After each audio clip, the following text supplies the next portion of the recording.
조선의 미래를 책임질 왕세자.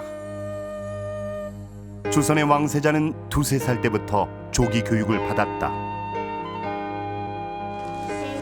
학습량이라는 게요, 지금 오히려 요즘보다 더 심하다면 더 심하다고 할 수가 있는 거죠. 끊임없이 이어지는 엄한 공부와 평가.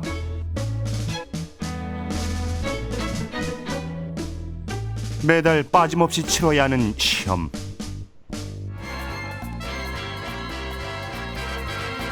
조선의 왕세자는 공부 스트레스에 시달려야 했다.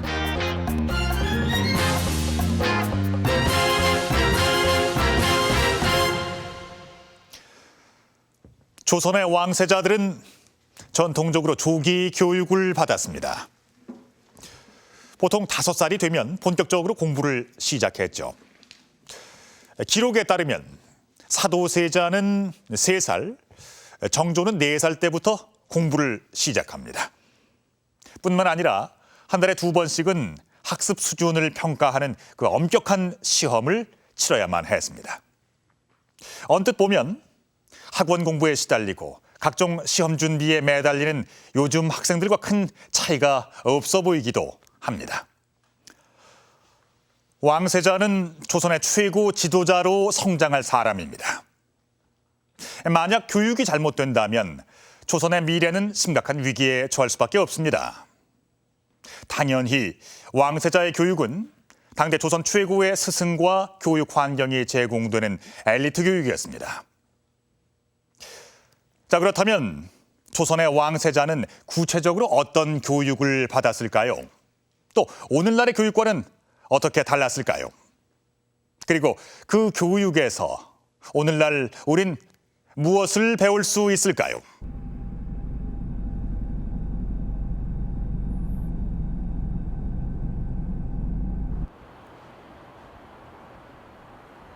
왕세자의 거처인 동궁.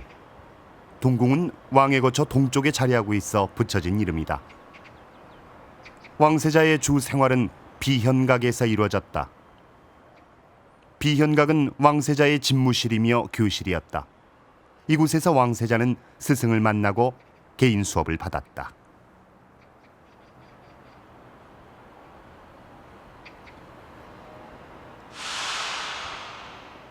동궁 앞엔 넓은 빈터가 있다. 이곳엔 왕세자의 공부를 전담하는 관청이 있었다. 지금은 빈 공간으로 남아있지만 조선시대에는 왕세자의 교육을 담당하던 시강원의 관리들이 머무르던 춘방이라고 하는 건물이 있던 곳입니다. 왕세자의 교육을 담당했던 관리들이 근무하던 관청을 시강원이라 했다.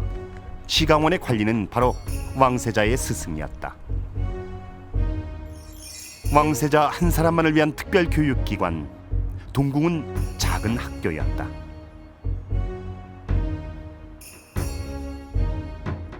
조선 왕실의 행사를 그린 의궤엔 왕세자의 공부하는 장면을 찾아볼 수 있다. 왕세자 한 사람을 가르치기 위해 20명이 넘는 스승이 동원됐다. 당연히 이제 학문적으로 굉장히 높으신 분들, 또 인망이 좋은 분들, 그러니까 이제 주변으로부터 좋은 평가를 받는 분들이 스승을 하는 게 당연하고요. 왕세자의 스승은 학문과 인품이 높은 당대 최고 실력자들을 뽑았다.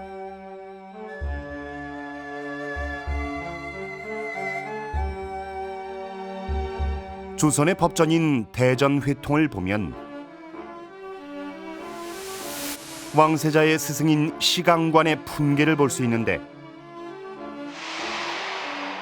사는 영의정, 그 다음 부는 좌의정 또는 우의정이 맡았다.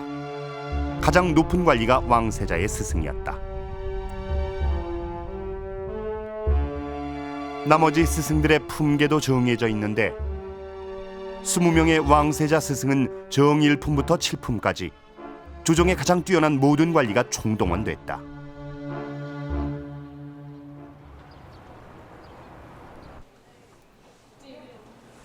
그렇다면 스승들은 왕세자를 어떻게 공부시켰을까?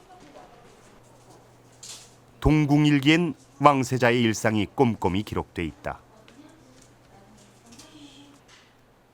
소현세자 동궁일기엔 왕세자가 어떻게 공부했는지 세세하게 적혀 있다. 왕세자의 아침 수업 시간을 조강이라 했는데 오전 7시부터 9시까지 2시간 공부했다.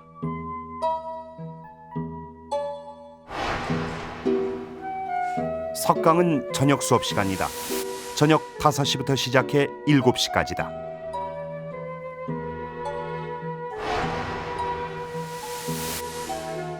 야대는 야간에 하는 보충 수업을 말한다. 아침, 점심, 저녁 수업은 물론 야간 보충 수업까지 받을 경우 하루에 7시간 이상 수업을 받게 된다. 조선의 왕세자는 24시간 언제라도 교육을 받을 수 있는 시스템 속에 성장했다. 시강원 관원들이 항상 세자의 생활 공간에 같이 있었어요. 그러니까 상번과 하번이 보통 저녁 때 입직을 하거든요. 그러면 저녁 때부터 그 다음 날 다른 관원이 와서 교대할 때까지 계속 있는 거니까 세자는 언제나 훌륭한 스승님과 그러니까 생활의 모든 거를 같이 한 거죠. 왕세자는 매달 시험을 피할 수 없었다. 한 달에 2번 왕세자는 20명의 스승들이 전부 모인 자리 앞에서 배운 내용을 평가받아야 했다.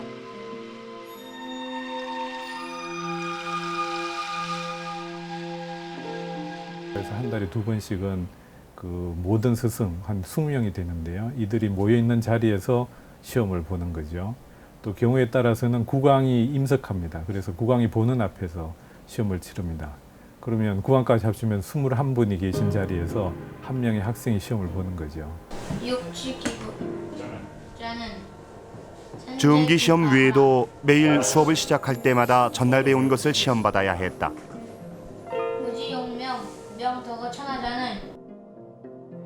시험 때문에 웃지 못할 일도 벌어졌다. 사도세자의 시험 평가 때문에 벌어진 일이었다. 사도세자가 경전을 외우자 고민하던 스승은 통자 점수를 주었다. 통은 무슨 뜻일까? 강경패는 시험을 평가할 때 사용했던 성적표다. 통, 약, 조, 불, 방외란 글자가 새겨져 있다. 가장 높은 점수는 통이다.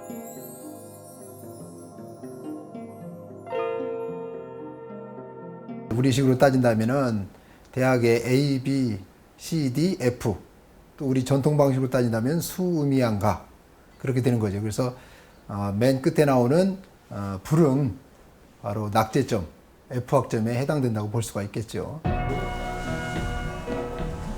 이날 스승은 세자가 제대로 경전을 외우지 못했지만 후하게 점수를 내린 것이다.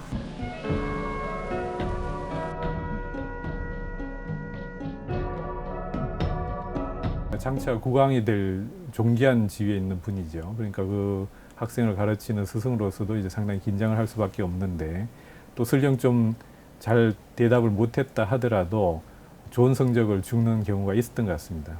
근데 그런 경우 이제 왕이 직접 목격을 하거나 또는 그런 보고를 받았을 경우에 왕은 또 스승을 나무라죠.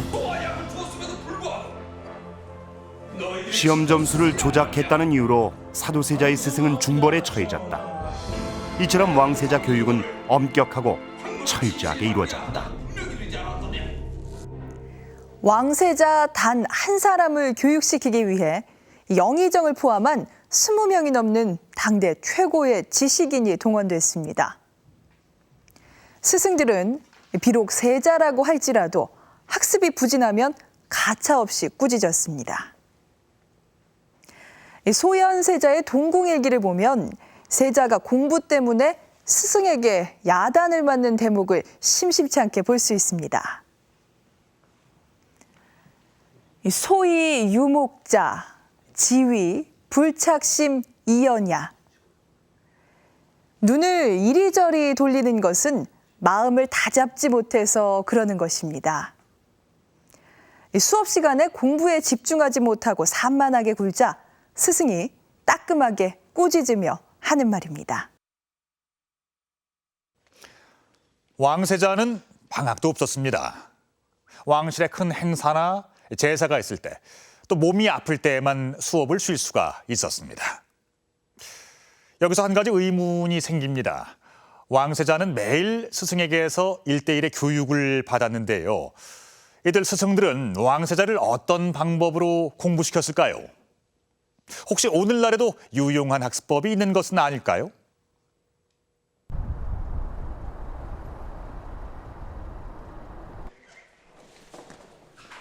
조선왕실 소장 자료 중엔 왕세자의 공부와 관련된 서적이 비교적 많다. 이 책들은 왕세자 교육을 위해 엄청난 인원과 재정이 투입됐다는 증거다. 그중에 주목할 책이 있다. 여기엔 조선 후기 14명의 왕세자가 학습한 교재와 공부를 시작한 날짜와 끝난 날짜가 꼼꼼하게 기록돼 있다.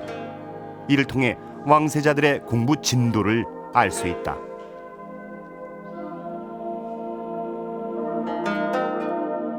공부를 가장 빨리 시작한 왕세자는 사도세자. 다음이 4살 사도세자의 아들 정조다. 보통 5살에 글 공부를 시작해 7살 이후부터는 본격적인 공부에 들어갔다. 통상 그 5살이 되면 그 조기 교육이 시작이 됩니다.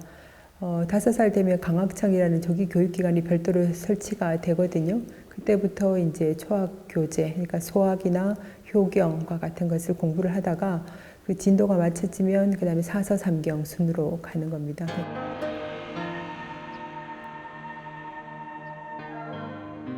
전라북도 김제의 학성 강당. 조선시대 서당 교육의 전통을 이어오고 있는 곳이다.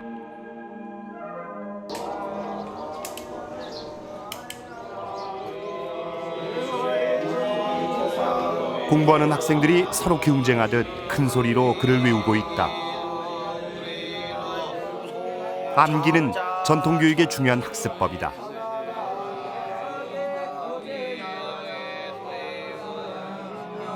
유학의 가르침을 기록한 사서 삼경을 토시 하나 빠뜨리지 않고 달달달 외는 것. 암기는 경전의 가르침을 완전하게 이해하기 위해서다. 얘가 소학책 있지? 이게 소학책이거든요. 네. 이거를 다 외웠어요. 처음부터 끝까지 싹 연송을 했어요. 연송이란 거는 처음에 첫 장부터 시작해갖고 마지막 장까지 다 외워야 되거든요. 그 책을 다 외웠어요, 얘가. 입교제일이라 사사자왈 천명 지위성 이호 술성 지위도요 수도 지위. 암기를 못하면 경전의 가르침을 이해할 수 없고 이해하지 못하면 경전의 가르침을 실천할 수 없다. 암기는 유교의 가르침을 몸으로 실천하기 위한 기초 과정인 것이다.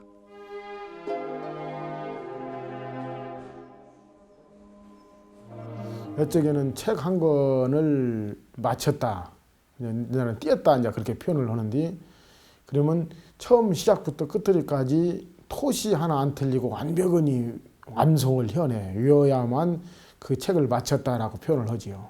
외워야만이 혼자 물리가 터져서 책을 볼 수도 있고 또 깊이 있는 내용을 이해할 수도 있기 때문에. 소현세자 동궁일기를 보면 여러 차례 스승이 왕세자에게 반복 암기 학습을 강조하고 있다. 신수즉 30편, 전수즉 20편이야. 유월.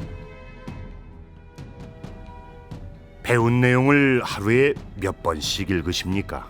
새로 배운 것은 30번, 전에 배운 것은 20번 읽습니다. 선비들은 보통 100번을 읽습니다. 새로 배운 것은 60번, 전에 배운 건 40번 읽으십시오. 다음날 수업을 받으려면 항상 전날 배운 거를 외워야만 했어요. 그러려면 외우려면 최소한 30번 이상, 길게는 60번 이런 정도 외우고 또 뜻풀이도 선생님 앞에서 해야 됐거든요. 그러니까 그거를 시간으로는 추정할 수는 없지만 하여튼 수업 외에 많은 시간을 공부에 할애를 했죠. 학생이 얼마나 잘 외우는지 시험을 보는 전통 도구도 있다. 이 대나무 조각과 나무통은 일종의 시험지다. 대나무 조각엔 경전의 글귀나 시의 운자가 쓰여 있는데 이를 생이라고 한다. 이것으로 어떻게 암기 시험을 봤을까?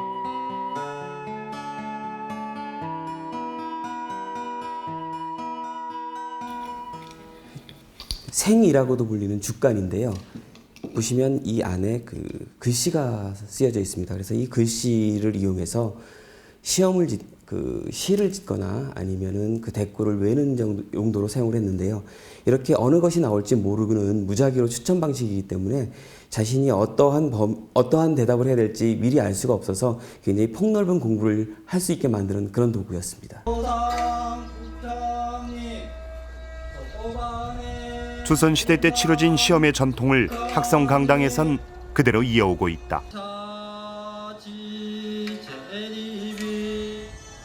시험 보기 앞서 학생들은 스승 앞에서 예를 먼저 올린다.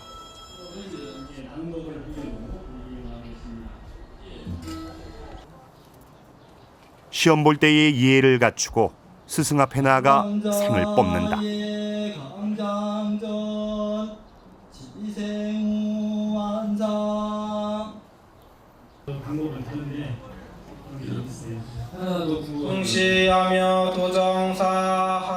경전의 어느 부분이 나올지 모르기 때문에 책을 통째로 외워야만 한다.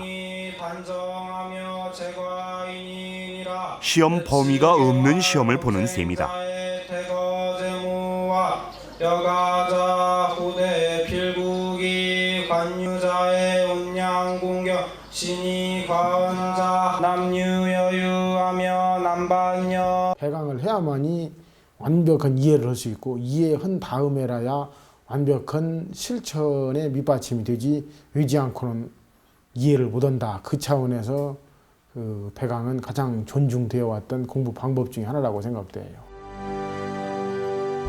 왕세자의 암기 교육과 조기 교육은 몸에 밴 습관처럼 배움을 실천하기 위한 과정이었다.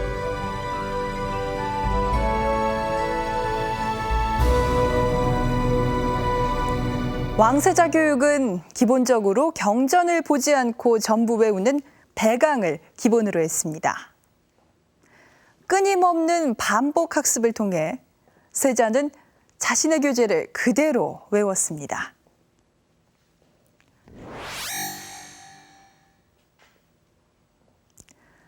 네, 조선 왕조 실록에 보면 영조가 장차 정조가 될 어린 세손의 공부 방법을 명하는 장면이 있습니다.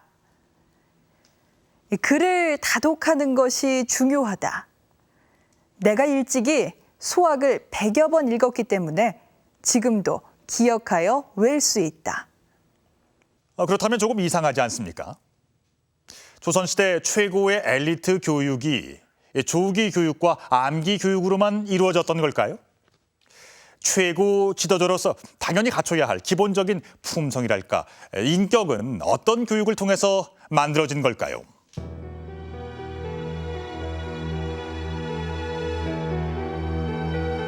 왕비의 거처인 교태전. 이곳에서 왕세자가 태어나면 바로 교육기관이 설립됐다. 5살 이전 유아기 때 보양청을 설치해서 왕세자의 보육을 담당했다.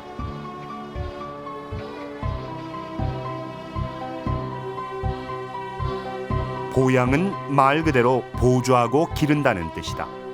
보양청은 왕세자 한 명을 위한 보육기관이었다.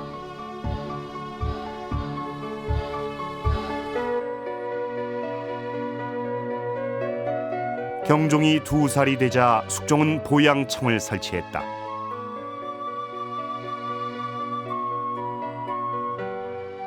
비록 어리지만 옷 입고 밥 먹을 때 스승이 둘러보는 것만으로도 교육이 된다는 것이다.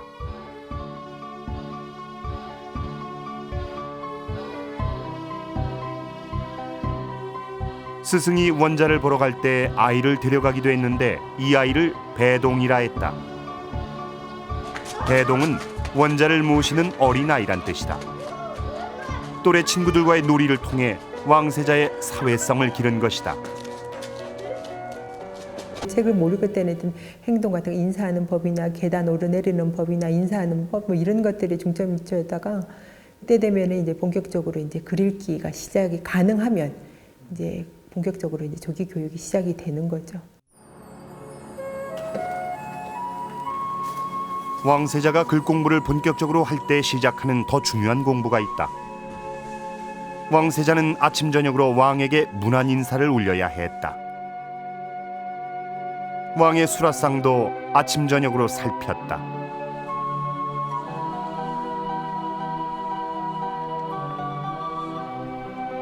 왕이 아플 때 약도 먼저 맛보고 왕에게 올렸다. 효를 실천하는 공부를 한 것이다.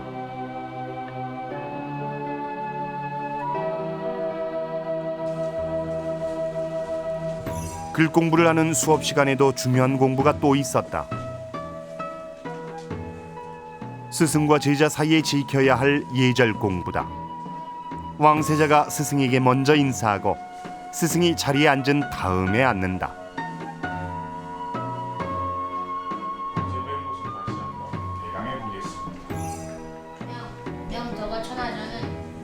바른 몸가짐을 갖춘 다음에 지식을 습득한다는 교육 철학의 실천이었다.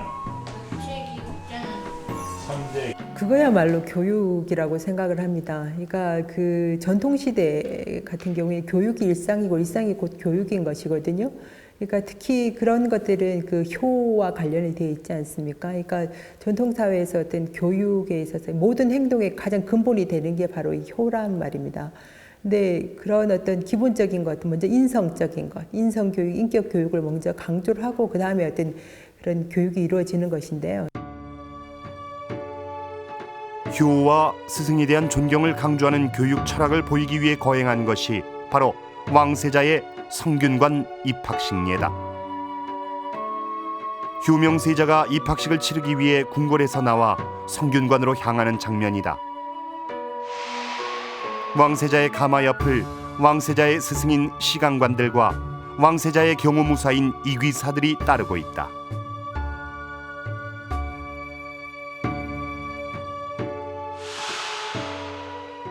이들은 성균관에 이르면 안에 못 들어가고 문 밖에서 기다려야 했다. 그 이유가 뭘까? 성균관 입학례에서 세자는 세자가 아니고 성균관 유생의 한 사람인 거죠.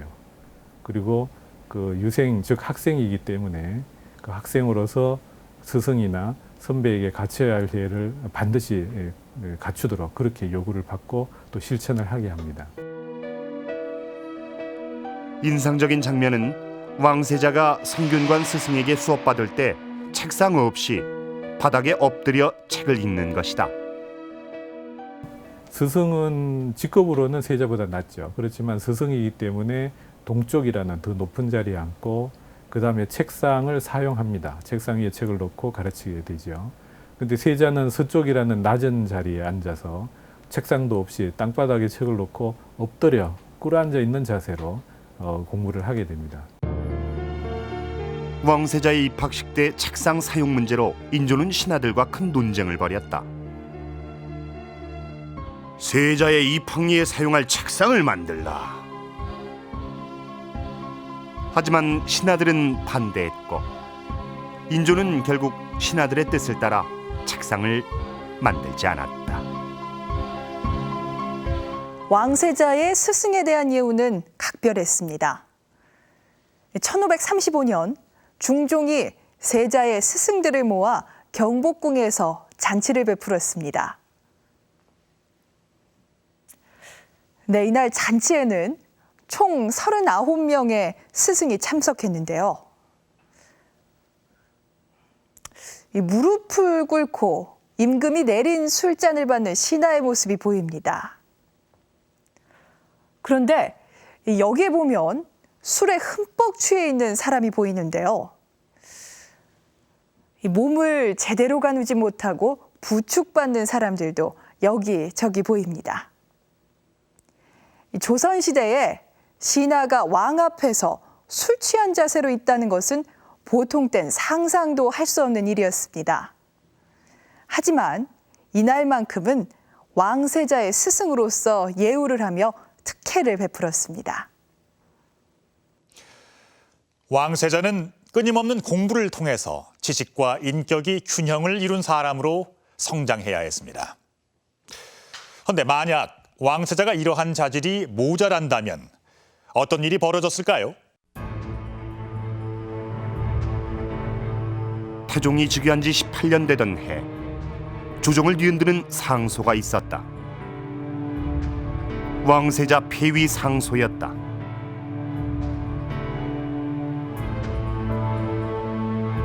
그것은 건국 초기에 불안한 전국을 소용돌이로 모으는 위험한 일이었다.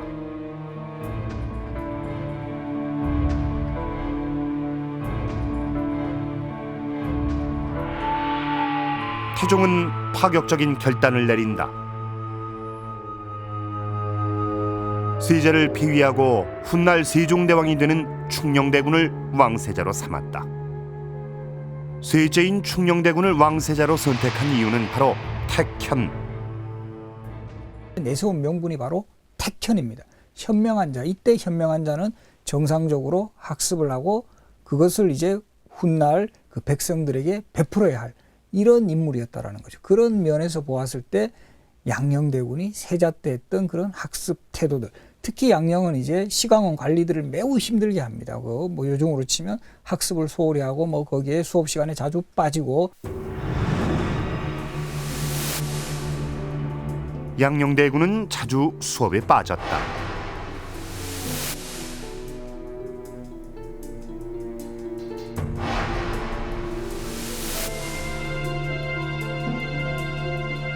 급기야 도에 지나치는 방탕한 행동으로 파란을 일으켰다.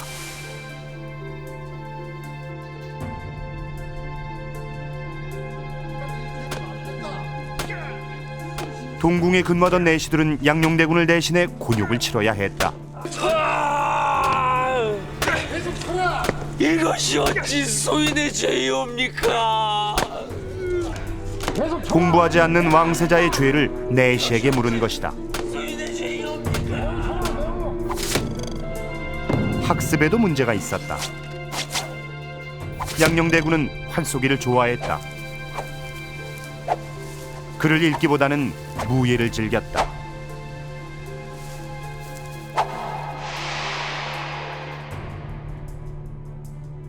양녕대군은 한쪽으로 기울었다고 생각을 하는 거죠. 활쏘기라든가 말타기, 이 무 쪽에 너무 기울였고 전형적으로 왕세자가 갖추어야 될 학습을 하지 않았다. 이 부분이 폐위의 중요한 원인이 됩니다.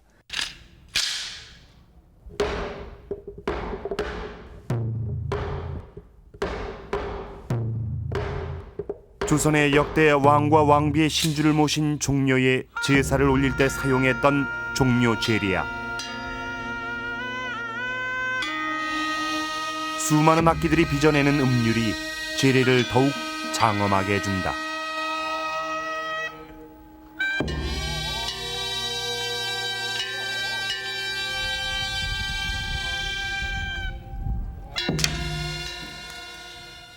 세종은 이 종묘 제례악을 단 하룻밤 만에 작곡했다고 기록은 전한다. 세종은 학문뿐만 아니라 예술에도 고루 능한 왕이었다. 예능인으로서의 세종이라는 점도 상당히 강조되어야 할 부분입니다.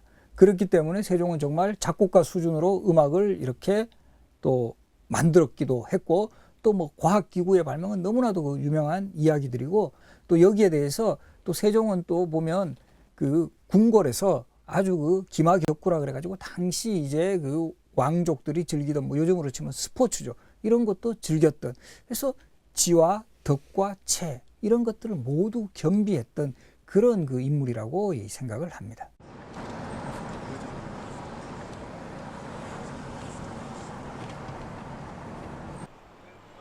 영국 엘리트 교육을 대표하는 이튼 칼리지.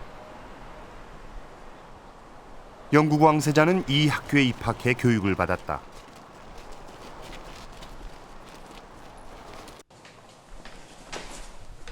(500년이) 넘는 역사와 전통이 학교 곳곳에 흐르고 있다. 18명의 영국 수상이 이 학교에서 배출됐다. 졸업생 대부분도 영국 사회 전반에서 지도자로 두각을 나타냈다.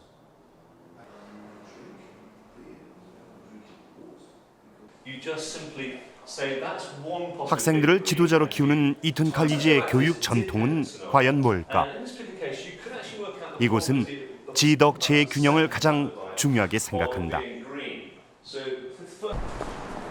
이튼에서 일주일에 3일은 수업이 오전에 끝난다. On 3 days in the week, Monday, Wednesday and Friday, we will have academic lessons in the morning until lunch, and we will have academic lessons starting at 4:30 in the afternoon and finishing at 6 or 7 in the evening. Between 2 and 4:30, that is time for other activities, for games, for art and so on. On Tuesday, Thursday and Saturday, we teach up to lunch only. So on Tuesday, Thursday, Saturday, that's 3 days a week, where the whole of the afternoon and the evening is given over to other activities. 스포츠와 예술 활동은 이튼에서 공부 이상으로 중요한 가치를 지닌다.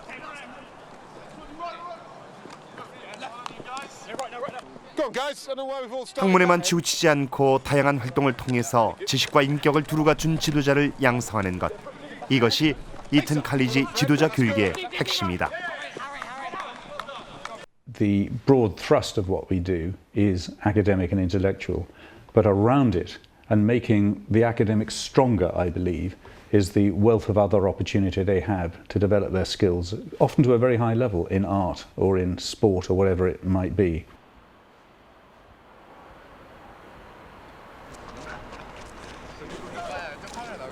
글로벌 지도자를 꿈꾸는 영재들이 모인 민족사관 고등학교. 이곳의 수업도 지덕체가 균형 잡힌 학생을 키우는 것을 목표로 한다. 수요일 오후엔 수업을 멈추고 모든 학생들이 운동을 한다. 활쏘기는 체육 수업의 일부다.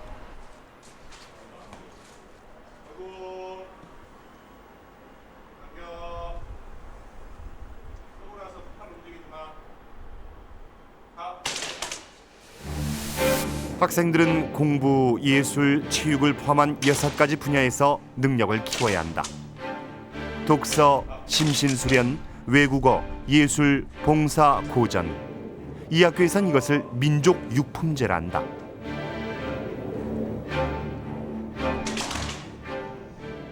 민족 육품제는 조선 왕조의 4대 부가와 또 왕실의 그 왕세자 교육의 중요 내용이었던 육예, 즉 그 예학, 사어, 서수의 가르침의 전통을 계승해서 만든 것입니다.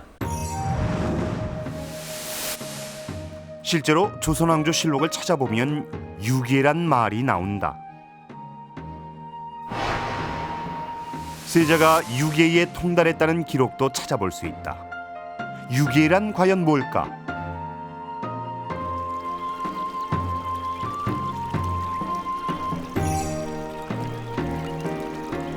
육예는 왕세자를 비롯한 4대부가 갖춰야 할 6가지 교양을 말한다.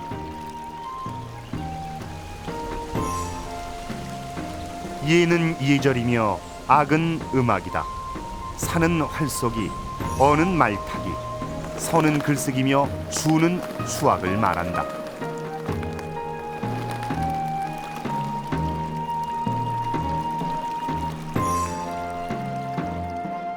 참 선비가 완성되는 총체적 인문 교양의 과정이 바로 육예인 것이다. 지덕체로도 이용될 수 있고 실용학문, 현실적으로 바로 쓰여질 수 있는 학문, 또 현실적으로 살아가는 이 현상학문의 실체는 육례로서 표현될 수 있지요.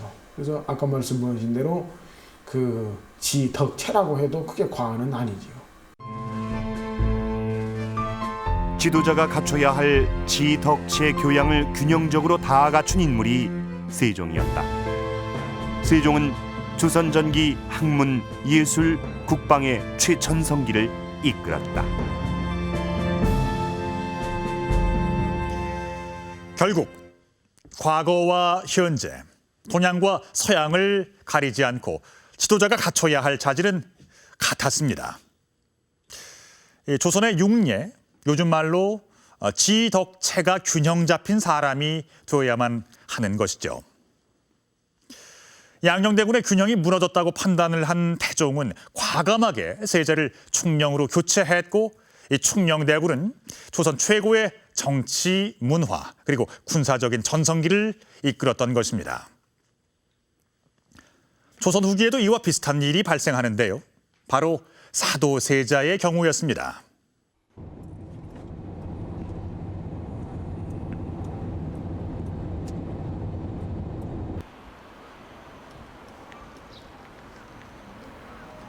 일본 야마구치 혈립도서관. 11권의 서첩들, 영조부터 정조 때까지 3대 이르는 어필 서한집이다. 이 서첩들 속에선 사도세자의 편지도 발견됐다. 사도세자의 친필 편지는 모두 26통, 대부분 장인 앞으로 보낸 것들이다. 진하고 힘있는 필체가 보이는 반면 흐릿하거나 고쳐 쓴 흔적들도 보인다. 사도세자의 숨결이 그대로 묻어나 있다.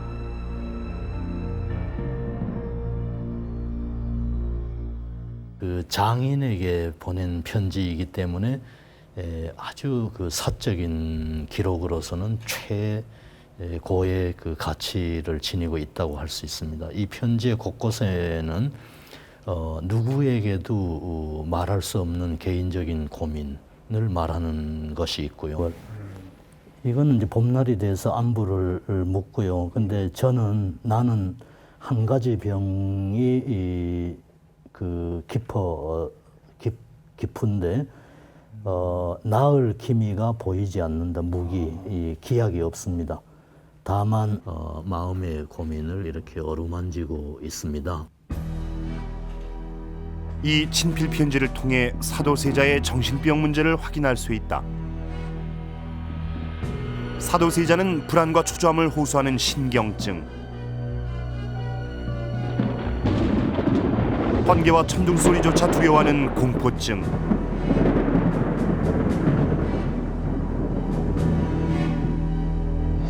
그리고 옷을 제대로 입지 못하는 강박증을 가지고 있었다고 한다.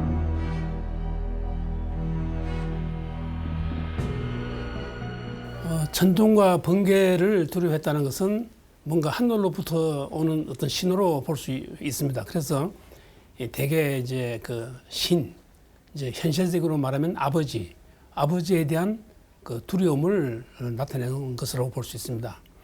그리고 옷 입기를 두려워한 것은 항상 옛날에는 그 아버지 앞에 나아갈 때는 어간을 정죄하고 나아갔지 않습니까? 그러니까 옷을 제대로 여미고 아버지 앞에 가야 되는데 아버지 앞에 가는 것이 무섭기 때문에 옷을 여미지를 못하는 거죠.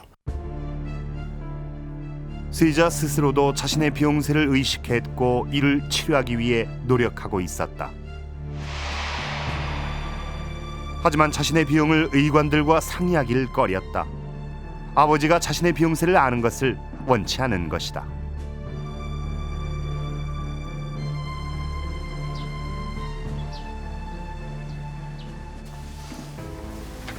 사도세자는 영조에게 소중한 아들이었다.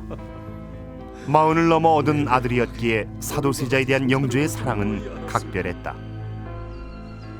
그만큼 기대도 컸다. 2살의 세자로 책봉하고 3살 되던 해부터 본격적인 왕세자 교육에 들어갔다.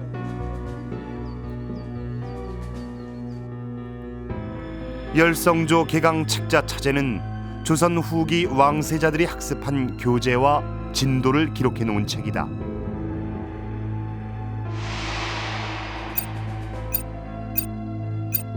영조는 사도세자가 3살 때부터 책을 읽게 했다.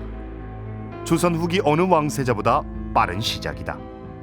너무 일찍 교육을 시작했어요. 그래서 2살, 3살 아주 어린 나이인데 그 부모님 손에서 떠나가지고 혼자 이제 거처를 하게 하고 그 다음에 또 굉장히 강한 교육을 시켰습니다.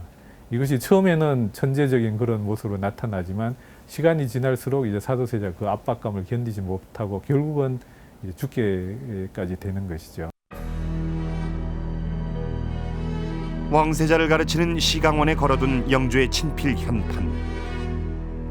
시강관에게도 사도세자의 교육에 각별한 신경을 써줄 것을 당부하고 있다. 영조는 사도세자를 위해 직접 책을 써서 교재로 삼게 했다. 이는 조선시대 왕들 중 유례가 없는 높은 교육열이었다.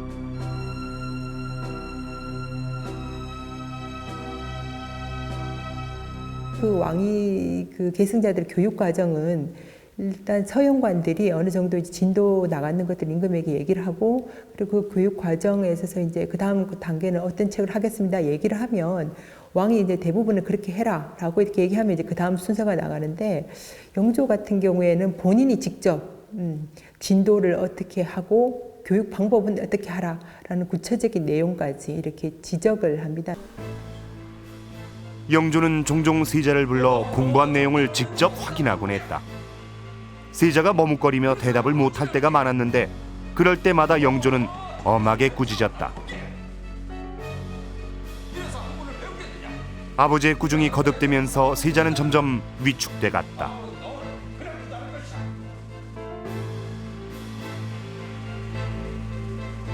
사도세자에게 아버지는 무섭고 두려운 공포의 존재로 비칠 뿐이었다.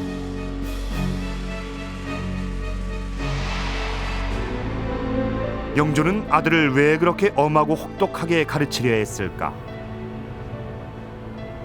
영조의 어머니 숙빈 최씨는 궁에서 청소를 하던 무술이 출신이었다. 어머니의 천한 신부는 영조에게 늘 콤플렉스였다.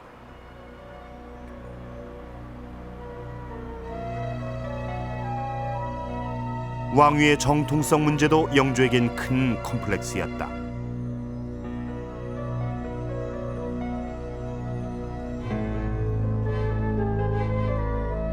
후사가 없었던 경종의 후계자로 영조가 선택된 것은 신하들의 강한 입김이 작용했기 때문이었다.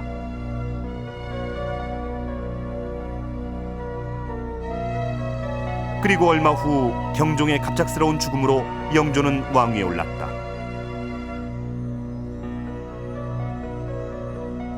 영조는 신하들이 만들어준 왕이었다. 즉위한 영조에겐 힘이 없었다.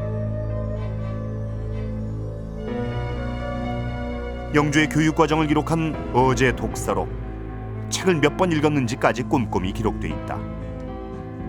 영조는 자신의 컴플렉스를 뛰어넘기 위해 공부에 매달렸다.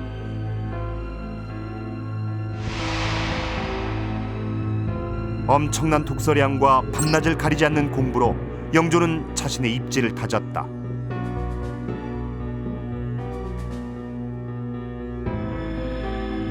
영조의 지적 수준은 신하들을 가르치는 수준에 이르렀다.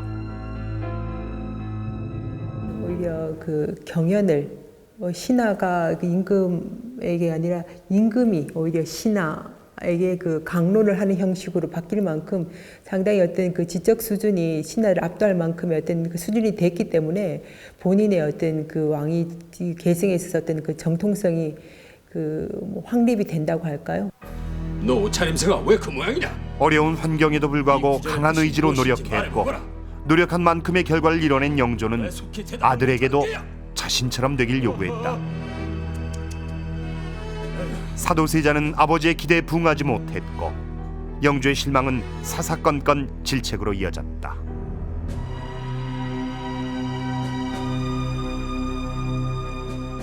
영조는 그 자수성가한 성공한 사람이라고 볼 수 있거든요.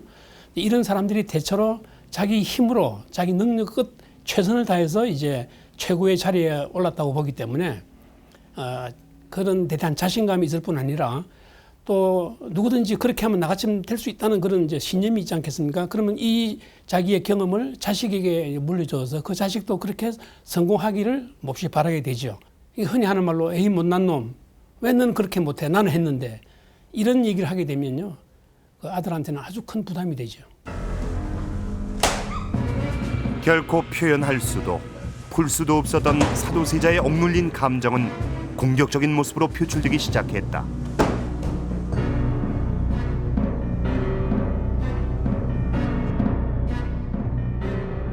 아버지에 대한 부담감으로 깊어진 마음의 병.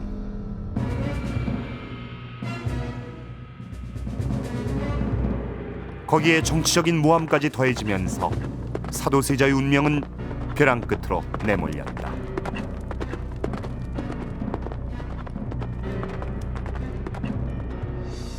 부왕이 요구하는 이제 기대 수준, 그다음에 본인이 하고자 하는 욕망, 또 거기에 비해서 본인이 처해 있는 이제 복잡한 정치적 현실 이런 것들이 복합적으로 작용하면서 오히려 그러한 스트레스가 사도세자에게는 부정적으로 작용한 케이스인 것 같습니다. 그래서 결국은 상당한 자질을 가지고 태어났음에도 불구하고 훌륭한 국왕으로까지 가지는 못했던 것 같습니다.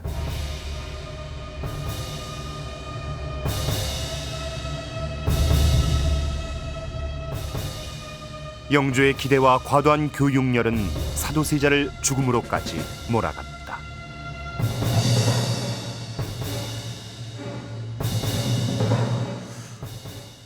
사도세자는 조선시대 왕세자 교육의 최대 실패였습니다. 스스로의 노력으로 온갖 역경을 물리치고 최고의 자리에 올랐던 영조는 요즘으로 치면 자수성가한 아버지로 볼 수 있습니다. 영조는 자신의 경험을 사도세자가 물려받아서 성공한 임금이 되기를 바라며 혹독한 교육을 했지만 결과는 비극적으로 끝나고 말았습니다.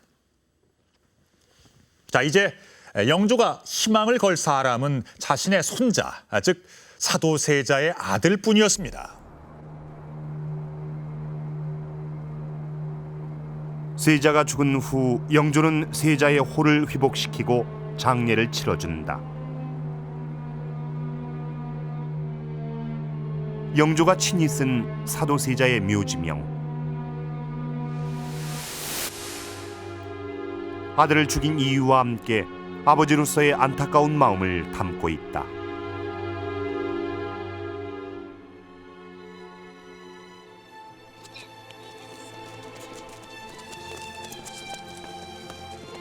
영조는 손자인 정조에게는 아들에게 보여주지 못했던 사랑을 아낌없이 표현했다.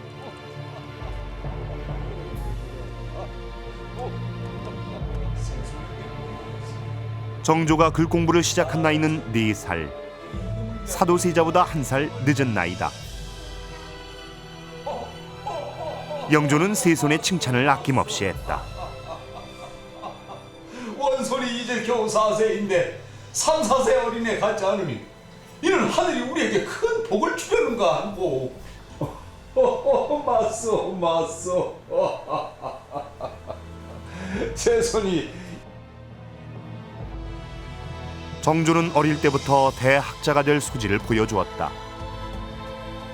독서에 열중하는 아들을 어머니인 혜경궁 홍씨가 말릴 정도였다.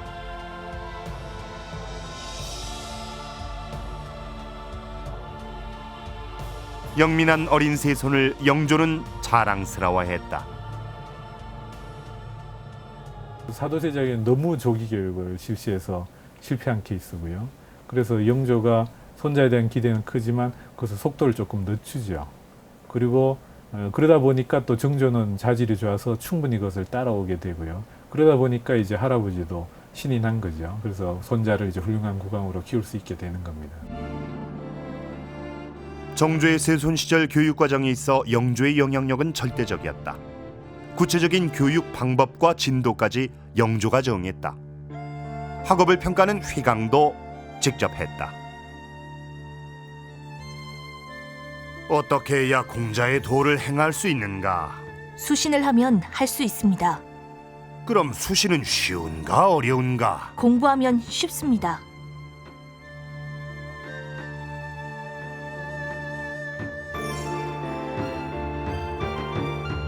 내용이 상당히 깊이 있게 이제 들어가는 거죠. 그리고 이제 단순히 이제 외우는 단계를 떠나서 그 신료들과 신료들과 서로 그 내용에 대해서 서로 이제 문답을 하게 됩니다. 그래서 질문을 하고 자기 생각을 얘기를 하게 되는 어떤 그런 단계에 접어들게 되는 거죠. 그래서 많이 신하들 앞에서 정조를 자랑을 하죠.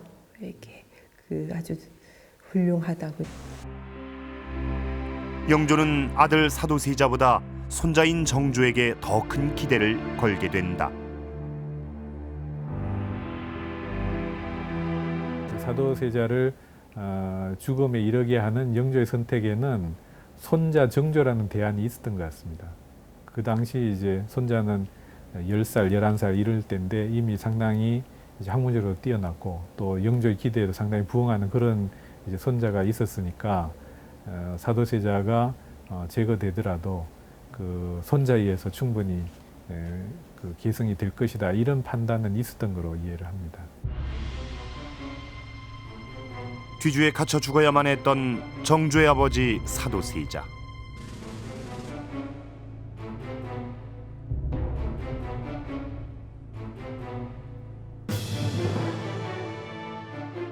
어린 정조는 아버지의 죽음을 똑똑히 지켜봤다. 그것은 냉혹한 정치 현실에 피눈물 나는 경험이었다.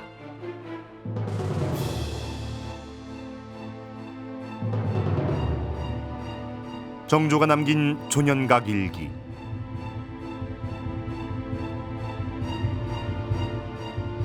영조 말년 왕위 계승 문제를 둘러싼 정조와 신하들 간의 갈등이 낱낱이 기록돼 있다.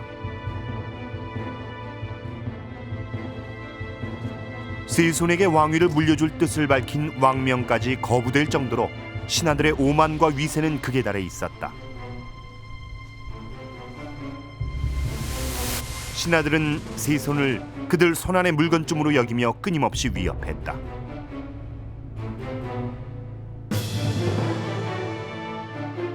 냉혹한 정치 현실에서 정조가 자신을 지키는 길은 그저 숨죽이고 공부하는 것뿐이었다.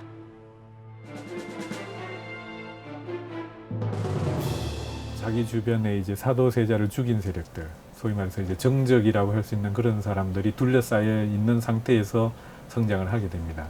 그러니까 본인이 타고난 자질도 학문에 관심이 많았지만 공부 이외에는 달리 할 것이 없었어요. 왜냐하면 조금이라도 이상한 행동을 하면 그것이 이제 부정적인 뉴스가 되어가지고 이제 영족에 전달이 되고 그것이 자기에게 다시 위해로 가해질 그런 상황이었거든요. 그러니까 정조에게는 공부를 열심히 하는 것 이외에 다른 선택의 여지가 없었습니다.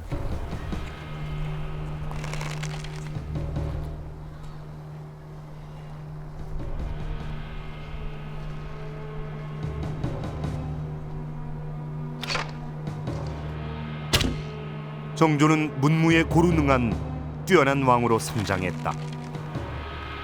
신궁이라 불릴 정도로 활쏘기에 능했다.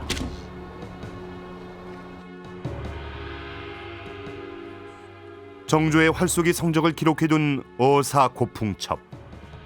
1792년 한 해 동안 정조는 믿을 수 없는 기록들을 쏟아냈다. 요 고풍을 보시면 정조대왕께서 얼마나 그 활을 잘 쏘셨는지를 아실 수가 있습니다.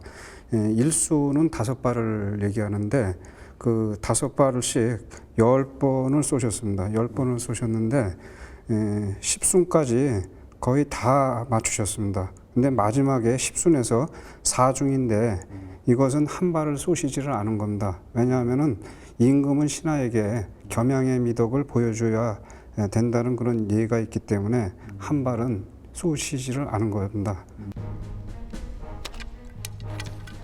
정조는 신하들을 불러놓고 무예를 시험하고 직접 가르치기도 했다. 무로서 신하를 제압하려는 의도였다.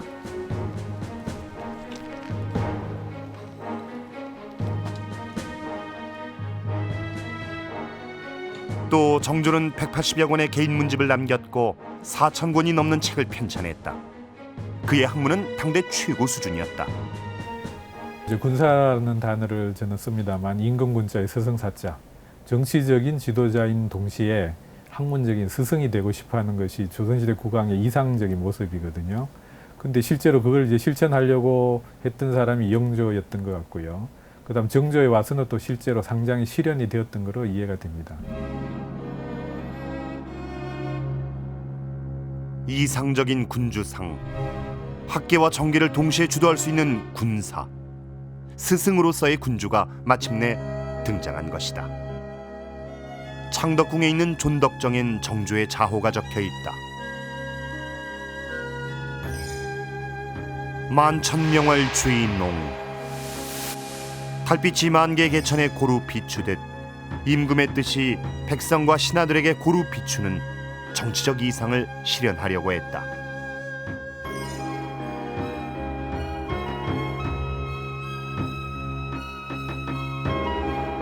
그것은 바로 조선시대 왕세자 교육이 가고자 했던 길이었다.